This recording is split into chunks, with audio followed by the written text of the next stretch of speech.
పిల్లలకి స్కూల్ పాఠశాలైతే పేరెంట్స్‌కి స్కూల్ పేరెంట్స్‌శాల. నమస్తే అమ్మా. అమ్మ, ఉపవాస దీక్షలు పాటిస్తే గనక చాలా విశేషం అంటూ ఉంటారు. పాటిస్తే ఎలా పాటించాలి? పాటించాలని అందరికీ ఉండొచ్చు కానీ కొన్నిసార్లు వాళ్ళ శరీరం సహకరించకపోవచ్చు కదా! అలాంటి వాళ్ళకి ఏమైనా ప్రత్యామ్నాయ మార్గాలున్నాయా? అసలు ఎందుకు చేయాలనేది ముందు తెలుసుకోవాలి. యెస్. ఎందుకంటే పిల్లలు గదా! పిల్లలు అడిగేది అది. ఎందుకు అని అడుగుతూ ఉంటారు. హ్మ్. దానికి ముందర తెలుసుకోవాల్సినట్టు ఉపవాసం అంటే ఏమిటి? అంటే సమీపంలో, వాసం అంటే ఉండడం. ఉపవాసం అంటే సమీపంలో ఉండడం. దేనికి? దైవానికి సమీపంలో ఉండడం. హ్మ్. దానికోసం ఉపవాసం చేస్తాం. ఉపవాసం చేస్తే దైవానికి సమీపంలో ఎలా ఉన్నట్టమ్మా? అది అందుకు. ఇప్పుడు మనం సాధారణంగా ఏకాదశో, శివరాత్రో, వైకుంఠ ఏకాదశో ఏదో ఉపవాసం అంటాం. హ్మ్. ఉపవాసం అంటే అన్నం తినకుండా ఉంటే ఉపవాసం అవుతుందా? అన్నం తినకుండా ఇల్లు సర్దుకుంటూను, ఇంకో పని చేసుకుంటూ అనుకుంటే అది లంఘనం అవుతుంది. హ్మ్. ఉపవాసం కాదు. హ్మ్. ఉపవాసం అంటే వీలైనంత వరకు మనం ఏ దైవాన్ని తలుచుకుంటూ ఉన్నామో, ఏ దైవాన్ని ఆ రోజు ఆరాధించాలనుకుంటున్నామో, హ్మ్. ఆ దైవానికి సమీపంగా ఉండేటటువంటి ప్రయత్నం. హ్మ్. అంటే అది చేసేటప్పుడు ఏం జరుగుతుంది? నిత్యకృత్యంగా వంట చేసుకోవడం, తినడం, అరిగించుకోవటం, కడుక్కోవడం, ఈ పనులకు చాలా సమయం పోతోంది. హ్మ్. ఇదంతా మానేసి అది కూడా దైవధ్యానంలో గడపడానికి వీలుగా. ఓకే. పైగా ఇది ఒకటే కాకుండా ఇంకొక విశేషం ఏమిటంటే, హ్మ్. మనం కడుపు నిండా భోజనం చేసి కూర్చున్నట్టయితే నిద్ర వస్తుంది. వస్తుంది. చక్కగా ధ్యానం అని పేరు పెట్టి నిద్రపోవచ్చు. నిద్రపోతాం. అట్లా కాకుండా ఉండాలి అంటే పొట్టకి బరువు ఉండకూడదు. హ్మ్. పొట్టకి బాగా కడుపు నిండా తింటే జీవశక్తి అంతా కూడా అరుగుదలకి వెళ్ళిపోయి ఇక్కడ తగ్గుతుంది.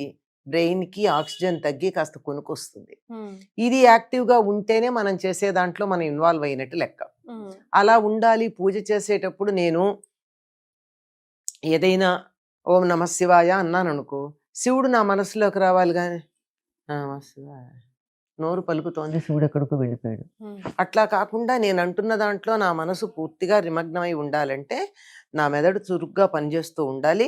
అలా ఉండడానికి నా జీవశక్తి అంతా మెదడు దగ్గరికి వెళ్ళాలి కానీ పొట్ట దగ్గరికి వెళ్ళకూడదు. హ్మ్. దానికోసం ఏం చెప్పారు? ఉపవాసం అంటే ఉపవాసంలో భాగంగా భోజనం చేయకుండా ఉండడం పార్ట్ అయింది. హ్మ్. కానీ మనకి ఇప్పుడు ప్రస్తుతం లోకంలో అర్థం ఏమైపోయింది? ఉపవాసం అంటే అన్నం తినకుండా ఉండడం. ఇవాళ ఎలాగో వంట పని, తిండి పని లేదు గనక ఆడవాళ్ళు వంటలు సర్దుకుందాం అనుకుంటారు. మగవాళ్ళేమో పుస్తకాలు షెల్ఫో మరోటో సర్దుకుంటారు. మొత్తానికి రామ, కృష్ణ, శివ అనే పేరు కూడా లేకుండా వినపడు. అయిపోతుంది. అవునమ్మా. అట్లా కాకుండా పూర్తిగా దాని మీద నిమగ్నమై ఉండాలి. హ్మ్. అందుకని ఈ సమయంలో ఉపవాసం చేయమన్నారు. హ్మ్. ఉపవాసం చేయమన్నప్పుడు మరి మాకు నీరసంగా ఉంటుందండి. హ్మ్. మా వల్ల అప్పుడు కావట్లేదు. అన్నం తిని కూర్చుంటేనేమో పోయాము. అన్నం తినకుండా కూర్చుంటే నీరసంలో సొమ్మసిల్లిపోతాము. హ్మ్. రెండిటికి ఫలితం ఒకటే కదా! హ్మ్. అంటే తేలికగా జీర్ణ ప్రక్రియకి ఎక్కువ సమయం అవసరం లేకుండా శరీరానికి బలం కలిగే పదార్థాలు తీసుకోవచ్చు. హ్మ్. అంటే నిత్యం తీసుకునేవి కాకుండా పాలు, హ్మ్. పళ్ళు, పళ్ళ రసాలు ఇట్లాంటివి తీసుకుంటే మనకి శరీ మెదడు చురుగ్గా ఉంటుంది, శరీరానికి బలంగా ఉంటుంది. మనం చేసే దాని మీద మనసు కాన్సంట్రేషన్. చక్కగా కేంద్రీకరించడానికి వీలవుతుంది. ఇదమ్మా ఉపవాసం చేసేటటువంటి పద్ధతి. హ్మ్. దీనికి కార్తీక మాసానికి ఉపవాసాలకి సంబంధం ఏమిటి? ఏమిటి? కార్తీక మాసం అంటే ఏమిటి? హరిహరులకు ప్రీతిపాత్రం గనక వారి గురించినటువంటి ధ్యానాలు, పూజలు, అభిషేకాలు, విష్ణు సహస్రనామాలు ఇత్యాదులు చేస్తూ సమయం ఎక్కువ దానికి గడిపినట్టయితే బాగుంటుంది అని. హ్మ్. మరి ఈ కాలంలోనే ఎందుకుంది? ప్రకృతి ఎప్పుడూ కూడా మనకి చాలా దగ్గరగా సహకరిస్తూ ఉంటుందమ్మా. హ్మ్. ప్రకృతే దైవం అసలు గట్టిగా చెప్పాలంటే. హ్మ్. ఎందుకు అంటే ఈ సమయంలోనే ఎక్కువ ఉపవాసాలు చేయడానికి అనుకూలమైన సమయం ఎందుకంటే హ్మ్. ఇది చలికాలం. హ్మ్. పగలు చిన్నది ఉంటుంది, రాత్రి పెద్దదిగా ఉంటుంది. కరెక్ట్. ఈ సమయంలో భూమి సూర్యుడికి దూరంగా ఉంటుంది. హ్మ్. సూర్యుడు ప్రసరించకుండా ఉంటే హ్మ్. తిన్న ఆహారం అరగడం కష్టం. అన్నం అరగడానికి సూర్యరశ్మి కావాలి. హ్మ్. పూర్వకాలం సూర్యుడు కనపడకపోతే భోంచేసేవాళ్ళు కాదమ్మా. ఓహ్! హ్మ్. కానీ కనపడకుండా ఉండదు కదమ్మా ఇప్పుడు. బాగా మబ్బు పట్టి తుఫాన్లవి హ్మ్. వస్తే హ్మ్. హ్మ్. ఎదురు చూసేవారు. ఓహ్! అప్పుడు సూర్యుడికి దండం పెట్టుకుంటే గాని భోంచేయని వాళ్ళు నాకు తెలుసు. హ్మ్. దాన్ని దుర్దినం అంటారు. సూర్య దర్శనం లేని రోజు. హ్మ్. అలాగే వాళ్ళు ఎవరైతే ఈ నియమం ఉందో వాళ్ళు సూర్యాస్తమయం తర్వాత తినేవాళ్ళు కాదు. హ్మ్. సూర్యోదయానికన్నా ముందు తినేవాళ్ళు కాదు. అందుకు తిన్నది అరిగి జీర్ణకోశ సంబంధమైన వ్యాధులు ఏవి వచ్చేవి కాదు వాళ్ళకి. ఆరోగ్యం భాస్కరాది ఇచ్చేతని చెప్పారు. సూర్యుడి వల్లే మనకు ఆరోగ్యం వస్తుంది. కరెక్ట్. కనుక పగలు తక్కువ ఉంటుంది గనక తిన్న ఆహారం అరగటం కన్నా కొవ్వుగా మారి రక్తంలో శక్తిగా పరిణమించి రక్తంలో కలవడం కన్నా కొవ్వుగా మారి ఇక్కడ అక్కడ పేరుకుపోతూ ఉంటుంది ఈ కాలంలో ఎక్కువ తింటే. నిజానికి ఎక్కువ తినాలనిపిస్తుంది కూడా. చలిగా ఉంటే కొంచెం కారం కారంగా వేడి వేడిగా ఇంకొక ముద్ద ఎక్కువ తినాలన్న కోరిక కూడా అనిపిస్తుంది. నిజంగా బాగా పిల్లలైతే బాగా తింటారు కూడా, మీరు గమనించినట్టయితే వేసంకాలం కన్నా అవునమ్మా, వాళ్ళకి పెట్టచ్చు. పెద్దవాళ్ళకి విషయం ఇవన్నీ. వాటర్ కూడా తక్కువ ఇంటేక్ ఉంటుంది కాబట్టి సాలిడ్స్ ఎక్కువ తినగలుగుతారు. తర్వాత అందుకని తినాలని జిహ్వచాపల్యం ఉండి తినాలని అనిపిస్తూ ఉంటుంది గనక కొంచెం తగ్గించమని చెప్తారు. ఒక నియమం తగ్గించమన్నారు తప్ప పూర్తిగా కటిక ఉపవాసం ఉండమని చెప్పలేదమ్మా, అస్సలు లేదు. ఇలా ఉండడం వల్ల ఆరోగ్యానికి చాలా మంచిది. ఇలా ఆహార నియమం ఏదన్నా పాటిస్తే క్యాన్సర్ రాదు అనేటటువంటి సంగతి జపాన్ దేశంలో ఒక ఆయన పరిశోధన చేసి నోబెల్ ప్రైజ్ కూడా వచ్చింది. ఓషినారో సుజుకినో సుబుకి ఉంది ఆయన పేరు, ఓషినార్. దానికి నోబెల్ ప్రైజ్ వచ్చింది ఆయనకి, ఆటోఫాగి అనేటటువంటి దాంతో. ఎప్పుడైతే మనం ఆహారం తీసుకోకుండా ఉండిపోతామో అప్పుడు ఏమవుతుందిట, అన్నరసాలు బయలుదేరి మన శరీరంలో మనం అక్కర్లేదనుకున్నటువంటి భాగాలు ఏవైతే ఉన్నాయో అవన్నిటిని తినేస్తాయి. అవి చాలా వరకు క్యాన్సర్ సెల్స్ని తినేస్తుందిట ఉపవాసం ఉన్నప్పుడు. అందుకే క్యాన్సర్ పేషెంట్స్కి పొరపాటున కూడా చక్కెర పెట్టద్దంటారు. అందుకని అలాగనమాట. అంతదాకా పోవడం దేనికమ్మా, అప్పుడప్పుడు భోజనం ఆయన కూడా చెప్పింది 15 రోజులకు ఒకసారి ఓ రోజు ఫుల్ మానేయమన్నాడు. దాని మీద పరిశోధన చేసి మన వాళ్ళు ప్రత్యేకాదశికి చేసేవాళ్ళు. అది అట్లా ఉపవాసం వల్ల చాలా మంచి మేలు కలుగుతుంది. అది కూడా కొన్ని నియమాల ప్రకారం. అయితే ఈ కాలంలో ఎందుకు పెట్టుకున్నారంటే సంవత్సరానికి సరిపడా మనం ఉపవాసాలు చేయడం అన్నది. ఇది పగలు తక్కువ ఉంటుంది, రాత్రి ఎక్కువ ఉంటుంది, తిన్నది అరగడం తక్కువ, కొవ్వుగా పేరుకునేది ఎక్కువ. కనుక దాన్ని కంబైన్ చేసామంటే ఉభయతారకంగా ఉంటుంది. అటు ఆధ్యాత్మికం, ఇటు ఆరోగ్యం. ఇటువంటి దాంట్లో నియమాలు ఏమిటంటే కార్తీక మాసంలో నక్తము అర్ధనక్తము అని ఉంటారు. నక్తం అంటే నక్షత్రాలు కనిపించాక పగలంతా ఉపవాసం ఉండి సూర్యుడు పొద్దుబాటారాక అప్పుడు భోజనం చేయడం. ప్రదోష వేళ శివుడికి అభిషేకం చేసుకునే.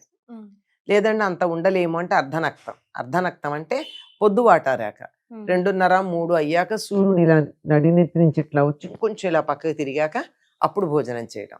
మేము ఈ రెండూ చేయలేమండి, పగటిపూట మేము ఉద్యోగాలకు వెళ్ళాలి, అక్కడికి వెళ్ళి నీరసమొహాలు వేసుకుంటే బాగుండదు, ఇంటికి వచ్చి మళ్ళీ భోంచేసేపటికి అర్ధరాత్రి అవుతుంది, మా ఉద్యోగ ధర్మాలు అట్లా ఉన్నాయి, మాకు కుదరదు అంటే ఏదో ఒక నియమం పెట్టుకోండి.